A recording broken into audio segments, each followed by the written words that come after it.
जब आप अपने आप को देखते हैं और सुकून से समझते हैं, रियलाइज़ करते हैं, तो फिर आपको बहुत सारी चीज़ें नज़र आना शुरू हो जाती हैं। जब बहुत सारी चीज़ें नज़र आती हैं तो फिर उसके बाद आप अचानक से दुखी हो जाते हैं। Why me? अल्लाह चाहता तो मैं अच्छा भी परफॉर्म कर सकता था, मैं ये बुरी आदतों से बच भी सकता था, मेरी बचत हो सकती थी, मुझे तो अल्लाह ने बचाया ही नहीं। अल्लाह मालिक है, अच्छे रास्ते पे डालने वाला है, हमारे दिमाग में ख्यालात डालने वाला है, दिल में गुमान डालने वाला है। बचा सकता था, मालिक तो बचा सकता था, क्यों नहीं बचाया? क्यों डूबने दिया एक बच्चे को? क्या जवाब है इसका? उसने आपको फ्री विल दे दी है, आपको आज़ादी दे दी है, आपको मशीन नहीं बनाया फरिश्तों की तरह कि रिमोट चलाओ और वो काम करना शुरू कर दें। आपको फ्री विल है, उसने आपको अच्छाइयाँ भी दिखाई हैं, बुराइयाँ भी दिखाई हैं, और आपके अंदर एक पावर रखी है डिसीजन मेकिंग की। तो अगर आपने डिसीजन मेकिंग गलत की और आप कुछ गलत उस पर चले हैं, तो अल्लाह ने आपके लिए सारे कैरियर पाथ रखे हुए थे। आप बहुत अच्छे तरीके से चलते तो एक बड़ा अच्छा रास्ता भी था, शायद मेरिट भी था आपके पाथ में कहीं, लेकिन आपने चूंकि अपनी वजह से अपना पाथ गलत चूज़ किया, तो ऐसे में मतलब अगर हम इल्ज़ाम दे दें कि जी अल्लाह ने हमारे साथ ऐसा किया, तो ये तो मुनासिब नहीं है। लेकिन फिर भी वो अच्छा तो कर ही सकता था, वो तो रहमान है ना, और रहीम भी है, अदल करेगा, इंसाफ भी करेगा, रहम दिली भी तो है, बचा लेता बंदे को फेल होने से। कोई ना कोई मसला तो होगी, और कोई ना कोई मसला तो होगी, ये बड़ा ज़रूरी है। देखें, जब आप एक दफ़ा पहले आपने बाहर के रिश्तेदारों को नॉक ऑफ कर दिया, वालिदैन को एतमाद में ले लिया, फिर अंदर के इंसान ने समझ लिया कि वो कहीं गलत है, उससे अगला लेवल ये है कि अब आपने अपने ईमान पे काम करना है, अपने अंदर की सेल्फ सेटिस्फेक्शन पे काम करना है कि मैं क्यों। शायद अल्लाह आपको एक और मौका देना चाहता है कि आप ज़रा ज़्यादा मेहनत करें और इस सब्जेक्ट पे एक अच्छी ग्रिप हासिल करें। सर मेरा क्वेश्चन है, अगर एक बच्चा जो है मॉक में दूसरी तीसरी पोजीशन ले रहा है, सेशन भी ज्वाइन किया, बैठे मार्क्स आ रहे हैं, तो ठीक है, आईक्यू में 10-12 नंबर क्यों आए? एक बच्चा अगर मॉक भी देता है, मॉक में अच्छे नंबर भी लेता है, टॉप 2-3 स्टूडेंट्स में भी नज़र आ रहा होता है, टेस्ट भी दे रहा होता है, थ्रू आउट सेशन रेगुलर नज़र आ रहा होता है, एंड इम्तिहान वाले दिन क्या होता है? और टीचर्स का ना एक बड़ा प्रॉब्लम है, टीचर वो कोच हैं जो परफॉर्मेंस के वक्त आपको देख ही नहीं सकते। फुटबॉल वाला कोच ना पहले टीम को सिखाता है, फिर जब वो ग्राउंड में होते हैं तो इशारे भी कर रहा होता है, बाहर से पैगामात भी भिजवा रहा होता है, गाइड भी कर रहा होता है, और मैच के बाद लोगों को वीडियो दिखा के बताता है कि तुम लोगों ने कहाँ गलत किया, किस तरह से किया। हम बड़े मजबूर किस्म के कोच हैं, गाइड करके भेज दिया। आपने यहाँ मॉक दिया और मॉक देने के 2 हफ्ते बाद आईकैप का एग्ज़ाम था। अब आईकैप के एग्ज़ाम से 3 दिन पहले अचानक से आपको एक ऐसी खबर मिल गई जिससे आपका कॉन्फिडेंस ही डाउन हो गया, कंट्रोल में नहीं है। आप अच्छा भला सोच रहे हैं कि मैं क्या करूं, किस तरह से करूं, अचानक से आपके इम्तिहान से 4 दिन पहले या आपके इम्तिहानों के दौरान एकदम से एक नई स्कीम का शोशा छोड़ जाता है। तो इस वेरिएबल को टीचर भी कंट्रोल नहीं कर सकता, कॉलेज भी कंट्रोल नहीं कर सकता, उस बच्चे की अपनी परफॉर्मेंस भी कंट्रोल नहीं कर सकती। कुछ चीज़ें लक से भी चल रही होती हैं। पेपर से 2 दिन पहले आप बीमार हो गए, किसके कंट्रोल में? आप शायद बच सकते थे, एहतियात कर सकते थे, लेकिन हो गए बीमार। रिश्तेदारों में किसी की डेथ हो गई, पेपर वाले दिन नींद नहीं पूरी हुई। और ऑडिट टाइप का पेपर तो इतना मजलूम पेपर है कि सबसे आखिरी पेपर होता है ग्रुप बी पेपर देने वालों का। तब तक वो टूट चुके होते हैं, थके हुए होते हैं, नींदें पूरी नहीं हुई होती, फ्रस्ट्रेटेड होते हैं, 1-2 सवाल उन्हें बार बार याद आ रहा होता है कि एमएफए का वो सवाल ऐसे कर लेता तो ज़्यादा बेहतर होता। उन सारे मिले जुले इमोशंस के साथ वो ऑडिट के एग्जाम में जाते हैं। तो एक वेरिएबल नहीं है फेलियर का, फेलियर के पीछे बहुत सारी रीजंस हैं, कुछ टैकलेबल रीजन है, कुछ अनटैकलेबल रीजन है। बहुत सारी चीज़ें ध्यान में आ सकती हैं, ये हुआ होगा, ये हुआ होगा, ये हुआ होगा। तो हमारा प्रॉब्लम क्या है कि हम नहीं देख पाते आपने वहाँ क्या परफॉर्म किया है। फिर हम क्या करते हैं, हम आपसे कहते हैं अच्छा भाई वहाँ पे क्या लिखा था, तो आप कुछ बताते हैं, कुछ याद नहीं होता। तो मैं कई दफ़ा बच्चों से कहता हूँ अच्छा आप दिन 5-7 दिन की तैयारी करके ज़रा लिख के मुझे दोबारा ला के दे दो। जो दोबारा लिख के लेके आते हैं तो सोल्यूशन तो उन्हें पहले से देखा हुआ होता है, सवाल भी उन्हें पहले से पता होता है, लेकिन उस दिन जैसी तैयारी भी नहीं होती, तो वो कभी भी रिफ्लेक्ट नहीं करता कि उन्होंने आईकैप में क्या किया। प्रॉब्लम ये है कि हम आईकैप को पैसे दे के भी अपना पेपर वापस ला के देख नहीं सकते। जैसे बोर्ड के दफ्तर में होता है कि आप देख लेते हैं आपकी चेकिंग कैसे हुई है। तो यहां फेल होने के बाद फिर क्या करना पड़ता है? पहले खौल, वो कॉल ये है कि मैं तो बड़ा बेस्ट था, मैंने बड़ा अच्छा काम किया था, मेरा पेपर रह ही नहीं सकता था, आई कैप ने इस दफ़ा कंफर्म कुछ गलत किया है। फिर क्या होगा? पेपर ठीक हो जाएगा, रिजल्ट बेहतर हो जाएगा। फर्ज करें उनसे गलती हो गई, अब इम्प्रूव किसने करना है? हमने। दोबारा से स्टैंड किसने लेना है? हमने। कोशिश हम फिर से करेंगे। जहाँ इतने सारे वेरिएबल्स हैं उसमें ये वेरिएबल भी तो है ना कि हमारे ना चाहते हुए हमारा एक अच्छा पेपर बिला वजह किसी ने फेल कर दिया, किसी और के CRN पे हमारे नंबर डाल दिए, या शायद हमारा पेपर लाहौर में स्कैन ही सही से नहीं हुआ तो वो कराची में जो चेकर है उनको दिखाई सही से नहीं और वो कागज ही मिस हो गया, हम बेचारे क्या करते? इस चीज को हम कंट्रोल तो कर नहीं सकते, लेकिन अब ऑल वी कैन कंट्रोल इसके क्या करें? दोबारा से एफर्ट करें। तो जो कंट्रोल कर सकते हैं आप उन पे, फॉर एग्जांपल एक बच्चा पिछले सेशन में उसने क्लासेस शुरू की और वो जब क्लासेस शुरू की तो उससे सही नहीं पढ़ा जा रहा था और वो एंड तक बड़ा परेशान था। अचानक से उसे पता लगा जी यहाँ पे क्रैश कोर्स हो रहे हैं।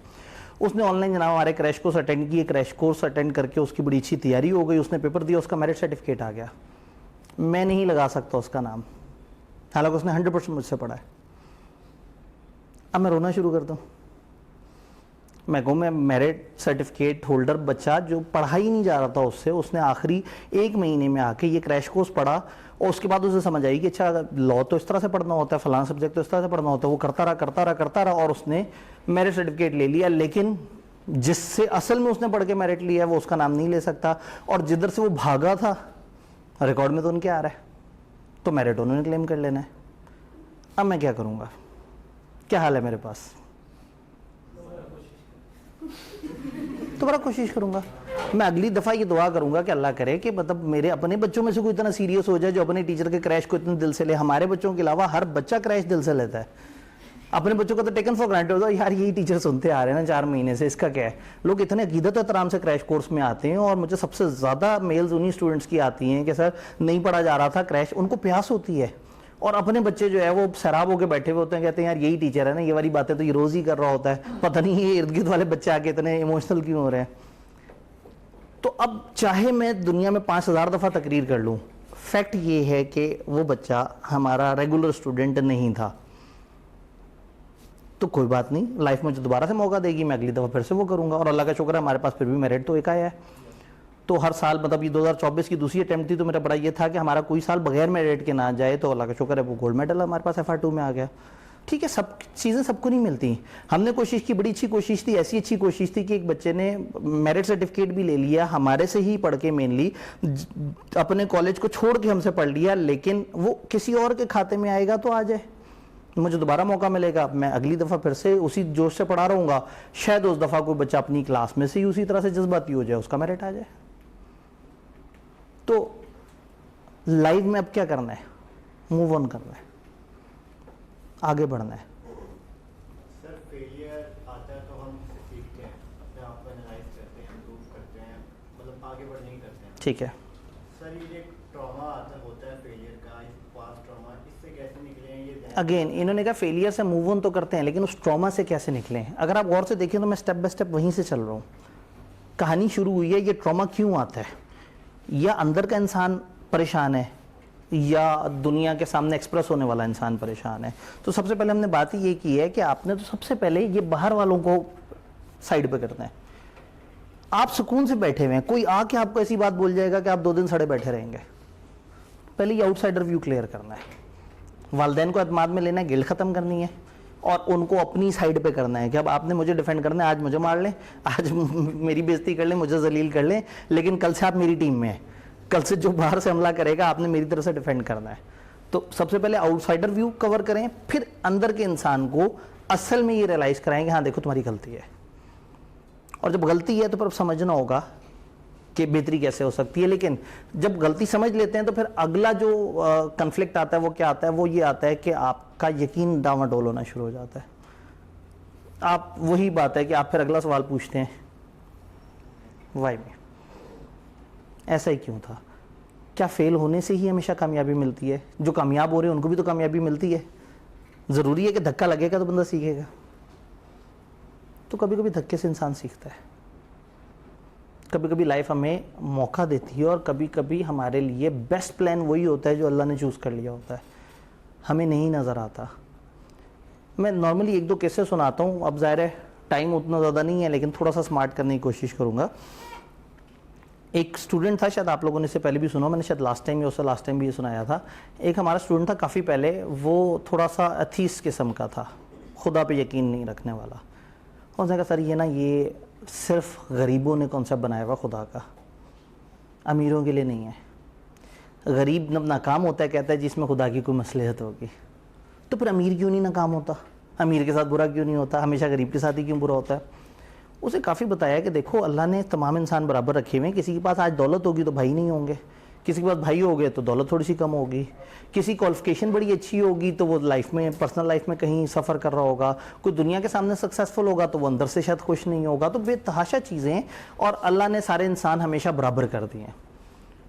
तो उसने कहा नहीं सर ये जो है ना ये सिर्फ एवं ही वो होता है, अगर आज एक बंदा अपाहज है तो वो पहले ही दिन से अपाहज है और वो आखिरी दिन तक अपाहज है, उसके साथ नाइंसाफ़ी की है। अगर अल्लाह है तो अल्लाह ने उसके साथ नाइंसाफ़ी की है। एक बंदा पहले दिन से दोनों टांगों पे चल सकता है और एक बंदा पहले दिन से अपाहज है, तो उस अपाहज को उसकी वजह से क्या बेनिफिट मिला या कुछ इस तरह से करके, या एक बंदा बहुत छोटी एज में मर जाता है, उसका कसूर क्या है। अब ज़ाहिर है वो जब बंदा लॉजिक्स में आता है तो फिर इस तरह की बातें कर रहा होता है। तो वो लड़का जो है वो कुछ अरसे बाद आया और उसने कहा जी अब मुझे समझ आ गया। हुआ ये कि वो कराची में गया, कराची में एक जगह पे वो था, तो वहाँ पे एक जलसा हो रहा था, तो ये भी बड़े जोशो खरोश में वहाँ पे गया। बेनज़ीर उस वक्त आई थी पाकिस्तान, और एक बड़ा शोर शराबा था, बड़ा हल्ला गुल्ला हो रहा था। जैसे नहीं होता एक लीडर वापस आता है तो लोग उसे लेने पहुँचते हैं। फिर एक जलसा सा था एक पब्लिक जगह पे, और वहाँ उसने बेनज़ीर ने आना था या कुछ इस तरह से था। तो कहता है कि मैं वहाँ पे पुल पे खड़ा हुआ था और मैंने देखा कि वहाँ पे आके वो गाड़ी रुकी जिससे बेनज़ीर ने निकलना था। तो सारे का सारा मजमा उस तरफ भागा कि जी लीडर को खराज अकीदत पेश करें, और जनाब वहाँ स्टेज वगैरह सेट हुआ था। कहता सारे लोग तेज़ी से भागते हुए जा रहे थे और एक बंदा लंगड़ाते हुए जा रहा था बैसाखी के सहारे। कहते जब मैंने उसे देखा ना तो मैंने सोचा कि अल्लाह नाइंसाफ़ी करता है, इस बंदे से इसकी टांग क्यों छीन ली। वो कितना शिद्दत से चाहता है कि जल्दी से वहाँ तक पहुँचे ताकि ये भी लोगों की भीड़ में देख ले, अपने लीडर की शक्ल देख ले, या मतलब जो भी उसके वो जज्बात हैं, सियासी जज्बात हैं। और ये अपनी इर्द गिर्द हसरत से देख रहा है कि बंदे तेज़ी से भागते जा रहे हैं और मेरी टांग नहीं है तो मैं इनका मुकाबला नहीं कर सकता। कहता सर 1 मिनट बाद एक धमाका हुआ और मेरे सामने उन लोगों की लाशें उछल के गिरी जो तेज़ी से भागते हुए करीब पहुँचे थे स्टेज के, क्योंकि स्टेज के करीब धमाका हुआ था। क्या तो बंदा साइड पे खड़ा हुआ देख रहा था, उन सारे लोगों को मरते हुए देख रहा था, और वो जिंदा था, उसकी टांग नहीं थी। उसके साथ बहुत बड़ी नाइंसाफ़ी हुई थी, और जिनकी टांगें थी वो मंजिल पे थे।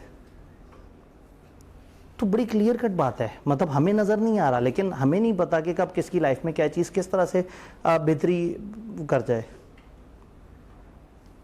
सेम गोज विद, चलो सीए की स्ट्रगल तो थोड़ी डिफरेंट होती है, इसमें अपाजी वाला चक्कर नहीं है।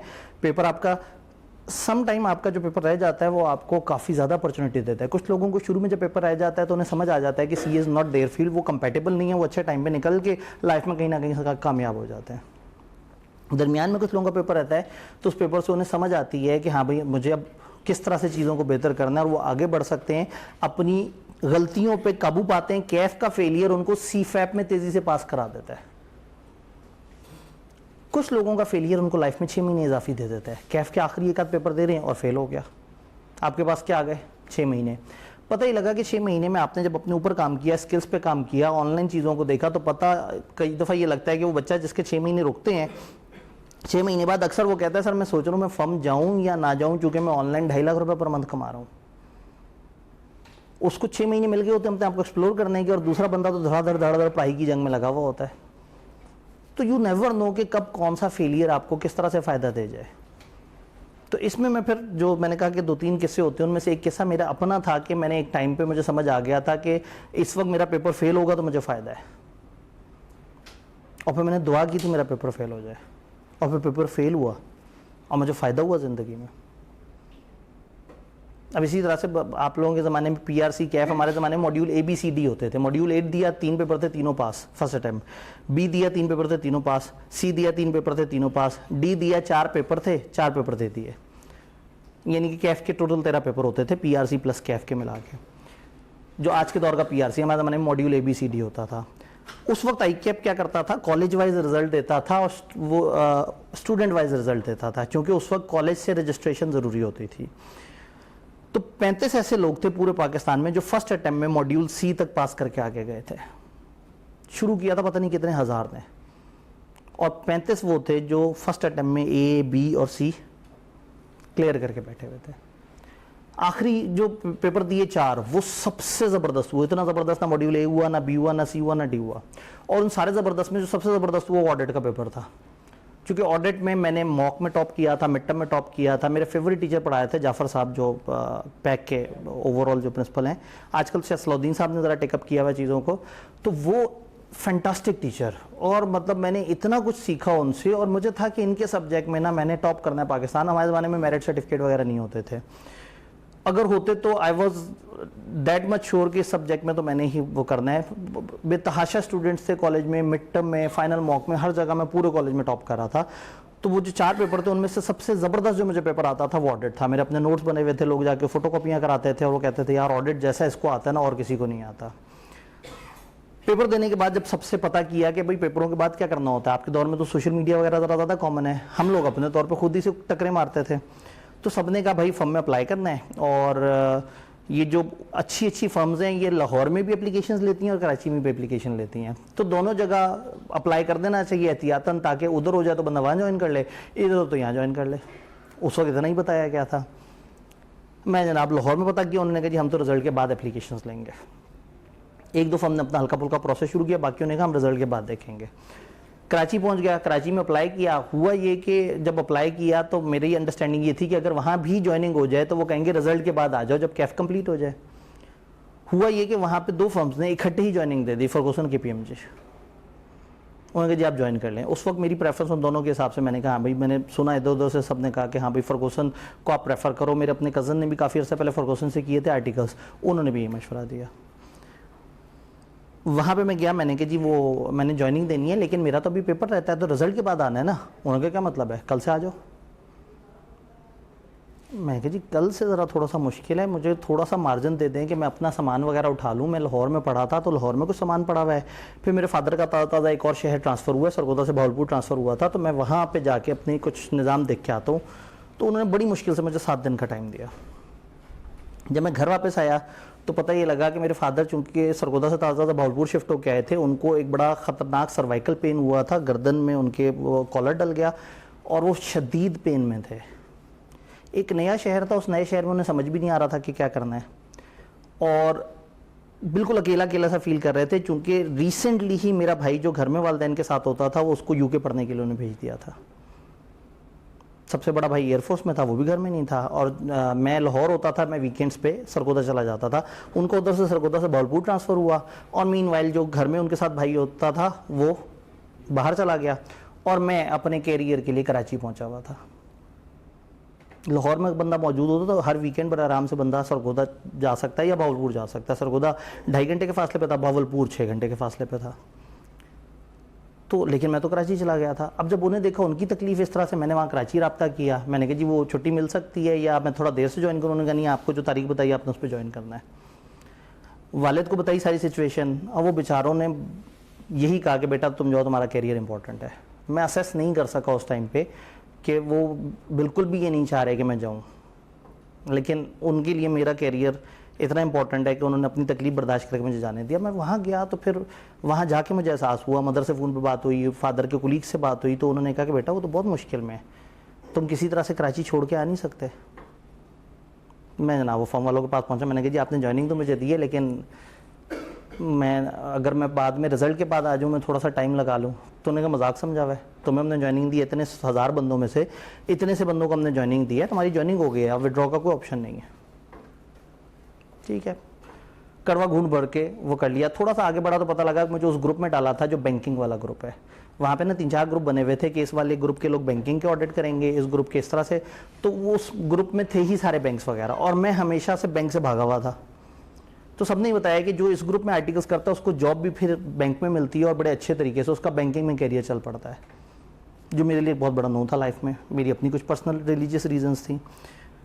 तो मैंने फिर कोशिश की कि ग्रुप चेंज हो, उन्होंने कहा भाई ये हम अपने तरीके से करते हैं, ग्रुप भी गलत सेट हो गया। एक और डिफ़िकल्टी ये आई कि मैं हॉस्टल में वहाँ रहना चाह रहा था, तो मेरे मामू ने कहा कि नहीं तुमने तो मेरे साथ रहना है। अब उनका डिफेंस में वहाँ ये लाहौर के हिसाब से वहाँ गज का हिसाब होता है, यहाँ के हिसाब से 2 से 3 कनाल के दरमियान का घर, बड़ा लग्जरियस लाइफस्टाइल। उनको 1% भी फ़र्क नहीं पड़ता था कि उनके घर में कोई भी और आके रह रहा हो तो उनके ऊपर ना होने के बराबर खर्चा आना है, लेकिन अपनी भी तो सेल्फ रिस्पेक्ट होती है। अब मैं आर्टिकल्स कर रहा हूँ, कभी देर से पहुँचूंगा, कभी जल्दी पहुँचूंगा, मैं अपने तरीके से पढ़ना होगा, सारा कुछ है। मैं क्यों एक बंदे के घर में जाके उसकी प्राइवेसी डिस्टर्ब करूँ? मैं अपने तौर पर रहना चाहता हूँ, जबकि मैं अफोर्ड भी कर सकता हूँ। उन्होंने कहा नहीं ये तो बड़ी गलत बात होगी, लोग कहेंगे कि जी वो भांजा इधर आया है तो भांजा जो है वो हॉस्टल में धक्के खा रहा है, जबकि मामू के पास इतना बड़ा घर है।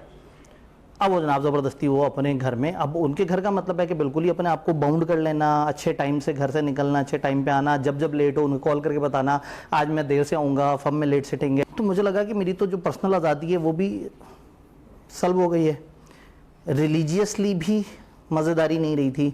लाहौर में होता था तो मैं लोगों को पढ़ाता था और अपने तौर पे ट्यूशन्स वगैरह देता था, टीचिंग का शौक़ था। कराची में वो काम भी नहीं हो रहा था, घर में भी वालिद परेशान थे। तो मल्टीपल एकदम से इतनी सारी रीज़न जनरेट हो गई कि द आइडियल थिंग वॉज कि मैं कराची से भागा हूँ। मैंने अपने इन जज्बात का इजहार किया अपने ग्रुप एडमिनिस्ट्रेटर से। मैंने कहा जी वो मुझे छोड़ना है। उन्होंने कहा तुम तो नहीं छोड़ सकते। तो मैंने कहा ज़बरदस्ती थोड़ी है, मैं भाग जाऊँ तो आप एक इंसान को रोक थोड़ी सकते हैं। मैंने अभी तो मेरा रिजल्ट भी नहीं आया तो मैंने ज्वाइनिंग दी है। उन्होंने कहा जी अगर तुम इस तरह से गए ना तो we will make it sure कि पाकिस्तान भर में बिग 4 में तुम्हारा कभी भी ना हो। हम ब्लैक लिस्ट कर देंगे और हम तुम्हारा नाम मेल कर देंगे अपनी तमाम उस लिस्ट ऑफ बिग फर्म्स को कि ये एक गलत बंदा है, इसने धोखा दिया है। नन्ना मुन्ना बच्चा डर जाता है। आप देखें ना FSC की है, अभी 1.5 साल हुआ हो, इफेक्टिवली 1.5 पौने 2 साल हुआ और आप फर्म में बैठे हुए हैं। तो 20 साल एज हो तो बंदा जाहिर है मतलब जो है ना वो घबरा सा जाता है। अब अगेन वही वाली बात है कि 20 साल सुन के ना कुछ लोगों ने हैं ये कैसे हो गया। ठीक है, FSC 18 साल की एज में थी। तो होता ये है कि उस टाइम पे लग रहा था कि हाँ भाई मैं तो बड़ा सक्सेसफुल उसमें हूँ और अभी इधर मेरा रिजल्ट आएगा और सारी चीज़ें बेहतर हो जाएंगी। खैर मैंने जो है ना वो फिर जाके बड़ी कोशिश की कि किसी तरह से मेरा डिपार्टमेंट चेंज हो जाए या किसी तरह से मुझे छोड़ दें या मुझे कुछ ऐसी लीव दे दें। बीच में ईद 3 दिन की ईद पे छुट्टियाँ थीं। मुझे याद है 15 दिन पहले मैं कराची में एक लाइन में लगा और पता नहीं कितने घंटे बाद मेरी बारी आई और तब जाके मुझे शायद सीट मिली थी, बर्थ भी नहीं मिली थी क्योंकि इतना रश था ईद पे जाने वालों का। 3 दिन की छुट्टी थी और 4 दिन मेरे आने जाने में लग गए, जिसमें मुझे एक एक्स्ट्रा छुट्टी लेनी पड़ी जिसके अलग से मुझे जलालत सहनी पड़ी। तो मैंने कहा मैं किधर आ गया हूँ, मतलब इस शहर से तो अपने शहर जाना भी अजाब है। लाहौर में किसी भी वक्त आप पहुँच जाओ बस स्टेशन पर तो कुछ ना कुछ अच्छी बुरी गंदी अच्छी कोई सी बस तो मिल ही जाती है कहीं ना कहीं के लिए। कराची में से तो मतलब एक ही मेन तरीका है कि आप ट्रेन से जाओ, ट्रेन की इतने पहले बुकिंग करवाओ। तो इतने सारे बिग नो आते जा रहे थे कराची में रहने के बारे में, लेकिन मेरे पास कोई तरीका ही नहीं था। वहाँ से निकलने का मतलब था मैं ब्लैक लिस्ट हो जाता। तो फिर एक दिन मैं अपने ग्रुप एडमिनिस्ट्रेटर से कहा कि यार कोई तो तरीका होगा। जो मेरे ग्रुप को हेड कर रहा था एक बंदा, मतलब वो सुपरवाइज़र टाइप का था। मैंने कहा कोई तो तरीका होगा, मैं कैसे बच सकता हूँ, मेरे साथ ये लाइफ में मामलात हो गए हैं, मैं नहीं यहाँ रहना चाहता, लेकिन मैं अच्छी फर्म छोड़ना भी नहीं चाह रहा लाइफ में। उसने कहा दुआ करो तुम्हारा पेपर रह जाए, रिजल्ट तो भी पेंडिंग है ना, पेपर दिए हुए थे और ज्वाइनिंग हुई थी। उसने कहा दुआ करो रिजल्ट रह जाए, तुम्हारे पास बड़ा सेफ बहाना होगा कि मेरा पेपर रह गया, मैं जा रहा हूँ, मैं पेपर दूंगा, जब मेरा कैफ क्लियर हो जाएगा तब मैं दोबारा आऊँगा। आंखों में चमक आ गई मेरे। मदर को कॉल करके मैंने कहा दुआ करें मेरा पेपर रह जाए। तो एक दफ़ा उन्हें थोड़ा सा अजीब सा लगा, लेकिन जब मैंने उन्हें सारी चीज़ें बताई तो उन्होंने कहा बेटा मैं यही दुआ करूँगी जो तुम्हारे हक़ में बेहतर है। ये कहना तो मुनासिब नहीं तुम्हारा पेपर रह जाए, लेकिन जो तुम्हारे हक़ में बेहतर है। रिज़ल्ट से पिछली रात तक शदीद दुआ की कि अल्लाह करे पेपर रह जाए। 100 नफल 2-2 रकत के माने कि अल्लाह करे पेपर रह जाए। फिर भी तसल्ली नहीं हुई, पूरी रात जाग के वो 100 नफल अदा कर दिए रिजल्ट से पहले। क्रैश कोर्स, मतलब पूरा जिस्म दुखावा, घुटनों में दर्द, रान में दर्द, और मतलब इतना मुझे वो था कि मेरा बस पेपर रह जाए किसी तरीके से। रिजल्ट आया, ऑडिट का पेपर रह गया, जो बेस्ट पेपर था। पहले तो शौक लगा, ऑडिट में कैसे हो सकता है, मतलब वही रहना था तो कोई ऐसा पेपर रह जाता जो थोड़ा सा डिफिकल्ट हो, ये तो मेरा फेवरेट पेपर कैसे रह सकता है। फिर मुझे एकदम से एहसास हुआ कि जब मैंने इतना ईमान दिखाया है और अल्लाह से दुआ की है कि मेरा पेपर रह जाए ताकि मेरे मसले लाइफ के हल हो जाएं, तो उसने मेरा वो पेपर फेल किया है जो कभी भी दोबारा मैं आराम से पास कर लूँगा, जिसके लिए मुझे दिक्कत नहीं करनी पड़ेगी।